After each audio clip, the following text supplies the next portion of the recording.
So we are here with the amazing Harley from Burning Man. Don't be shy. Be happy about it. Yeah, give me one of them. We're here in Brooklyn, New York at Pioneer Works. What an amazing day outside. I was actually happy it wasn't raining because that's what I was afraid of. I was like, please don't let it rain, I'm from San Francisco, so it rains all the time. Hey, I'm from San Francisco too. Yeah, see, Bay Area. So Harley, tell me about your experience thus far here in New York, here in Brooklyn at Pioneer Works and with the feast, and how does it make you feel just being in this space? Well, the space is lovely. You can tell the intention is to host things like this, to do things like this. I feel like they're kindred spirits, and just the way the space has been developed itself.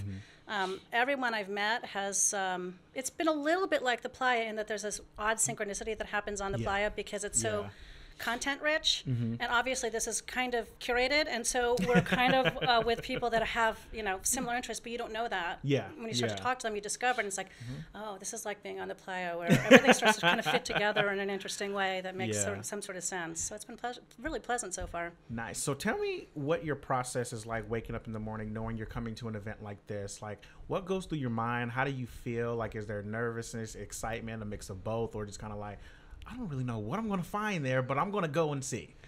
I have a bit of a method because I do tend to get really nervous. So, and I've learned a long time ago. I went to a high school of performing arts in New Jersey. Okay, nice. And I learned a long time ago to channel your nervous energy and make it into something positive. Yes, so, positive energy. But you have to work at it. It doesn't just happen because you want it to. So I actually have a process where I really go over really heavily what I want to talk about the next day, the day before. Okay. And then when I wake up in the morning, I do it once, that's it, and I let it go.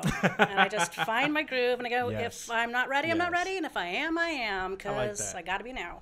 Now, you talked about going to high school performing arts. I'm a theater geek. I got my BFA in theater performance. So tell us how that works in terms of your actual work, using those techniques and things personally to kind of deal with everything out there, because a lot of people don't really understand that many things that we can learn in the arts help us in everyday life, but they just think that you have to separate it. How do you blend those and make it work for you?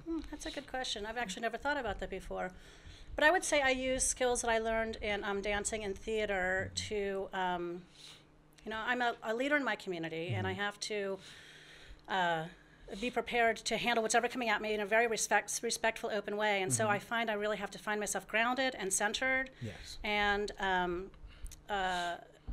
project what's inside me that's real, but not necessarily the negative stuff. It's not that easy, huh? No, so you kind of have to find a balance at being really genuine and true to yourself, but having some skills that I learned through things like dance, through things like theater, to be able to channel it in a way that's productive for everybody. Yeah, that's true. I like that. And being here at the feast, there's like a lot of good people, a lot of good energy around here, and seeing everything that happens, and you look around the community. Now, you use the words community and use contribution. Now many times people try to blend that or separate it. How do you look at community versus contribution, or community along with contribution? I don't know how you can be a community member without contributing. I like that. I mean, you can bring people along for a certain length of time, but if they don't start to contribute, then as a whole, they then end up not fitting somehow. Everyone has to find their place. And people, it can take a long time, so you have to be generous. But I think everyone contributes. Yeah. And how do you see that with Burning Man, with especially, I can say, newcomers that like to come in and trying to find their space, what are some of the things you've seen people just like either jump right in or kind of be apprehensive, or what has been your experience in the past? I've seen it all. I've seen it all. Some people were born to be there, and they should have come 10 years earlier.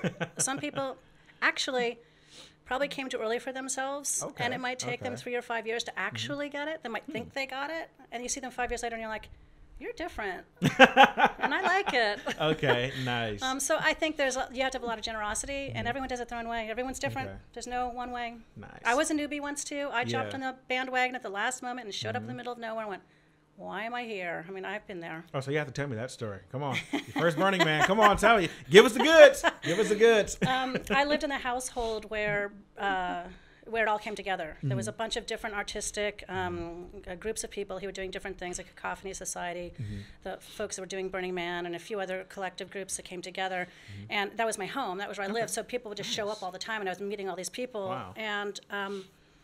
And my boyfriend at the time, who introduced me to all of this, he's like, oh yeah, Burning Man sounds kind of cool. It was just a zone trip with the Cacophony Society. That sounds kind of cool, but oh, don't go, sweetie pie. It's really hot out there. I don't like the heat. So the first year I didn't go, and I'm like, I think I missed out on something the first year I went to the desert. And the second year, I wasn't going to go again. I'm like, what am I thinking? So the last minute, I made some costumes. I was helping cater to the food, and I still wasn't going to go. Wow. So I just jumped on board at the last minute. Nice. So tell me about the sensation of watching something burn, and what feelings do you get from that, and what do you take home from it? Well, I mean, there's that primal love of fire that everyone experiences. Absolutely. I think the part of burning that I love, I like being a little afraid. I like knowing, because I actually know how dangerous it is. Most people might not really. I mean, really, you really could get hurt. Yes, you can. Yes, yes. So I know that, and I take that very seriously. And I know if that guy runs, I have to run, because I know it's serious now, because he's less scared than I am. But the part that I really love is when you actually build something to burn it, the intention is to burn it. And when that cycle is completed, there's magic in that. And there's a regeneration. There's space for something new. There's a completion of something. And when it was so beautiful that you can't burn it, and then you do, you're like, you know what? Life is really very transient, and we're not here for very long. It reminds you of all those kinds of things. Yeah, okay. And brings you back home again to the shortness of life and how important every moment is. Nice. Well, thank you very, very much. This was awesome. Looking forward to anything cool here at the feast? Oh my God, I don't even know how to pick what I want. There's so many good things I don't know how to pick. And I keep meeting more people. I'm like, I have to go to his thing too, or her thing too. So I don't know. Well, I definitely will talk to you on the floor, and let's have some fun. We'll see you guys later. Thank you. All right.